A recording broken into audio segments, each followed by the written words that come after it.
In the US, the richest society in history, fully half of the citizens have a chronic disorder such as high blood pressure or diabetes. Anxiety amongst young people is growing rapidly.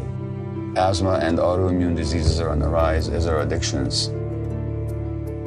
Depression is rising, youth suicide is rising. All is not well.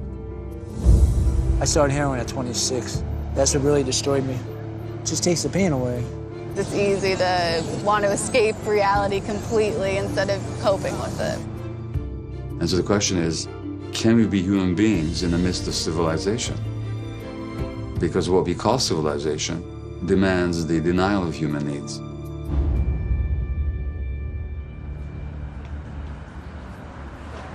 Please welcome Dr. 𝗣𝗿𝗁𝗶𝗃𝗏. Every human being has a true, genuine, authentic self.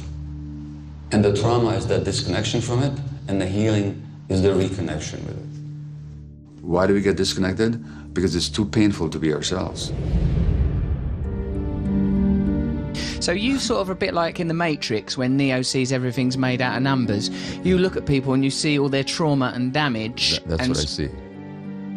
So trauma is not the bad things that happen to you, but what happens inside you as a result of what happens to you.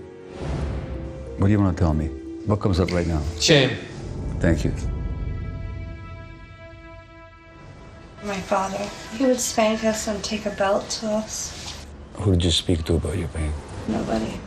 Yeah, that's the trauma. In other words, by the time you're 5 years old, you're completely alone.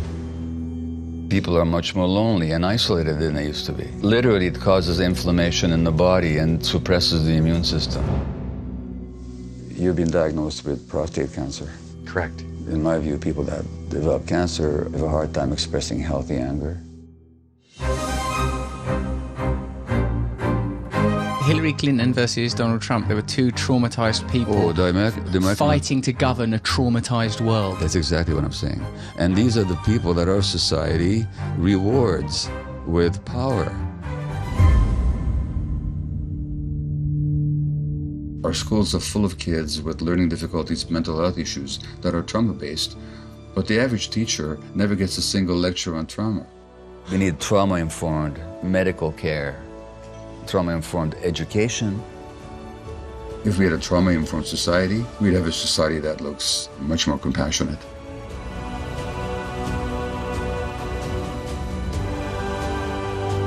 You did. You made a difference in my life. Thank you for being in touch. I don't feel like I'm a bad person anymore. Hey, how are you? Yeah, I just want people to see the truth. Solutions arise out of people when they confront themselves with the truth, when they're not afraid of the truth. I think the biggest thing that this whole healing journey has taught me is how to be human.